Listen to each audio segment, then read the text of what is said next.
आम आदमी पार्टीचे सर्वेसर्वा अरविंद केजरीवाल यांचा पुन्हा आता झाडू ठाण्यामध्ये चालणार आहे। पाहायला गेलं तर मोठी जय्यत तयारी आता निवडणुकीच्या पूर्वी आम आदमी पार्टीने देखील ठाण्यातील वर्तनगर असेल सावरकरनगर या ठाण्यामध्ये करण्यात आलेली आहे।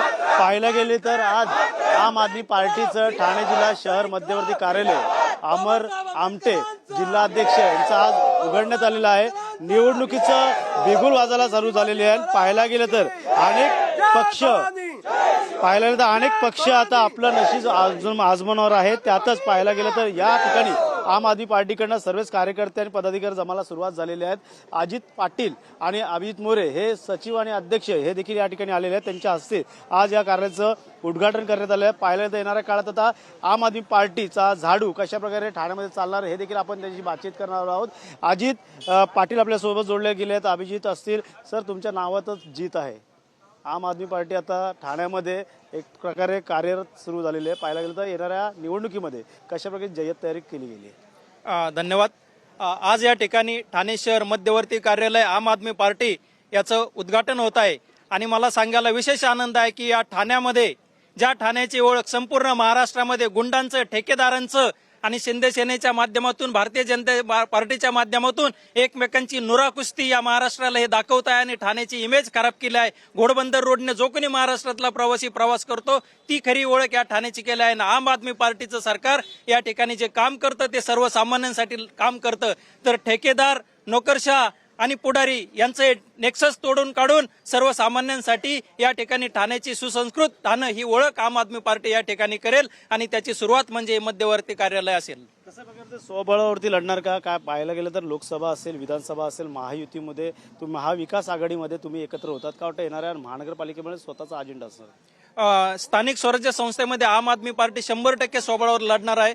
लोकसभेच्या वेळेसचं वातावरण वेगळं होतं। भारतीय जनता पार्टीच्या या झुंडशाहीपासून देशाला वाचवण्यासाठी म्हणून एका मोठ्या ध्येयाने पार्टीने आपले महत्वाकांक्षा बाजूला ठेवून त्या ठिकाणी आम्ही आघाडीमध्ये सहभागी होतो। परंतु येणाऱ्या काळामध्ये सर्वसामान्यांसाठी छत्रपती शिवाजी महाराजांच्या विचारांवर आणि आचारांवर काम करणारी आमची पार्टी आहे आणि म्हणून स्वबळावर या महाराष्ट्राला एक सक्षम राजकीय पर्याय आम आदमी पार्टी देणार आहे। एकंदरीत पाहायला गेलं तर अजेंडा का असणार आहे आणि किती नगरसेवक या रिंगणामध्ये उतरणार आहे? आज या ठिकाणी ठाणे शहरमध्ये सर्व जागांवर आम आदमी पार्टी स्वबळावर उमेदवार देणार आहे। ही पहिली गोष्ट मी प्रकर्षाने सांगू इच्छितो।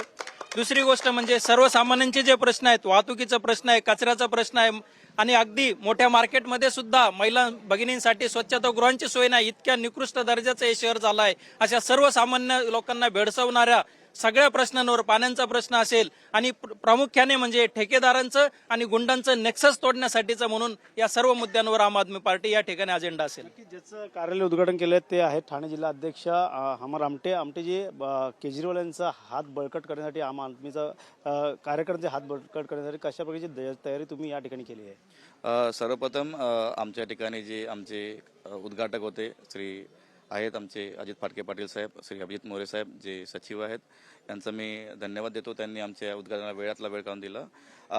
आम आदमी पक्षाची भूमिका ही नेहमीच आक्रमक राहिलेली आहे। आम आदमी पक्ष नेहमीच चांगल्या राजकारणासाठी आपण बघतो की मोफत स्वास्थ्य, मोफत पाणी, मोफत महिलांसाठी बस सुविधा, मार्शलसह या ज्या लोकांच्या वैयक्तिक समस्या आहे या समस्यांचं निराकरण करणारा पक्ष म्हणजे आम आदमी पक्ष आहे। आम आदमी पक्षाने नेहमीच महिलांच्या सोयीसाठी काम केलेलं आहे, महिलांच्या ध्येयासाठी काम केलेलं आहे, महिलांच्या उन्नतीसाठी काम केलेलं आहे। आणि आपण बघायला गेलो ठाण्यामध्ये तर हे विपरीत उलटं काम ठाण्यामध्ये हे सत्ताधारी पक्ष करत आहेत। नक्कीच पाहायला गेलं तर जसं आम आदमी पार्टीचं कार्यालय उघडलं आणि त्याच वेळेस संविधान हातात देऊन एक मान सन्मान देऊन ह्या ठिकाणी कार्यकर्त्यांच्या हातात संविधान देण्यात आलेलं, आपल्या हातात संविधान आहेत आणि कशा प्रकारचे येणाऱ्या काळात निवडणुकाला सामोरे जाणार तुम्ही? मला इथं सांगायला आनंद वाटेल की गेल्या महिन्यामध्ये 26 नोव्हेंबर संविधान दिन साजरा केला जातो। तोच आम आदमी पक्षाचा स्थापना दिवस आहे आणि डॉक्टर बाबासाहेब आंबेडकरांचे जे आदर्श आहेत त्या आदर्शांना घेऊन आम आदमी पार्टी या ठिकाणी काम करते। आणि आम्हाला असं वाटतं की डॉक्टर बाबासाहेब आंबेडकरांनी आपल्याला मताचा अधिकार दिलाय आणि मताचा अधिकार देऊन इथं लोकांना मालक बनवलेला आहे। असं म्हणतात की ठाणे जिल्हा एका नेत्याचा, शिंदेचा बालेकिल्ला आहे, पण मला आपल्या माध्यमातून सगळ्यांना सांगायचंय की लोकशाहीमध्ये बालेकिल्ले हे जनतेचे असतात। त्यामुळे जनतेला शिंदेंनी गृहीत धरू नये। भल्या भल्यांना धूळ चारण्याचं काम या भारतातल्या सुजाण मतदारांनी केलेलं आहे। त्यामुळे जनतेला कोणीही गृहीत धरू नये। जनतेचा आवाज बनण्याचं काम या ठिकाणी ठाण्यामध्ये आम आदमी पार्टी करणार आहे आणि आम आदमी पक्षाचा हा जाडू इथल्या ठेकेदारांवरती, भ्रष्ट अधिकाऱ्यांवरती आणि भ्रष्ट पुढाऱ्यांवरती चालणार आहे. ठाणे इथून पुढे चकाचक करण्याचं काम आम आदमी पार्टी करणार आहे. नक्कीच हे आम आदमी पार्टीचे सर्व कार्यकर्ते आज जल्लोषात या ठिकाणी उद्घाटन समारंभी उपस्थित आहेत. पाहायला गेलं तर येणाऱ्या निवडणुकीमध्ये आम आदमीचा पार्टीचा जो झाडू आहे तो ठाण्यामध्ये भ्रष्टाचार मुक्त असा झाडू चालू जाणार असलं त्यांचं म्हणणं आहे. त्यामुळे येणाऱ्या काळात पाहायला गेलं तर आता कोणकोणत्या पार्ट्या कशा प्रकारे रस्सीखेच आपल्याला पाहायला मिळणार आहे, त्याबरोबर महायुतीमध्ये देखील कशा प्रकारचे आता इतर लोक देखील तरुण वर्ग जे आहेत ते या मैदानात उतरणार हे देखील पाहणं गरजेचं राहणार आहे. त्यामुळे अजय सह गणेश सुरा, TV9 मराठी, ठाणे.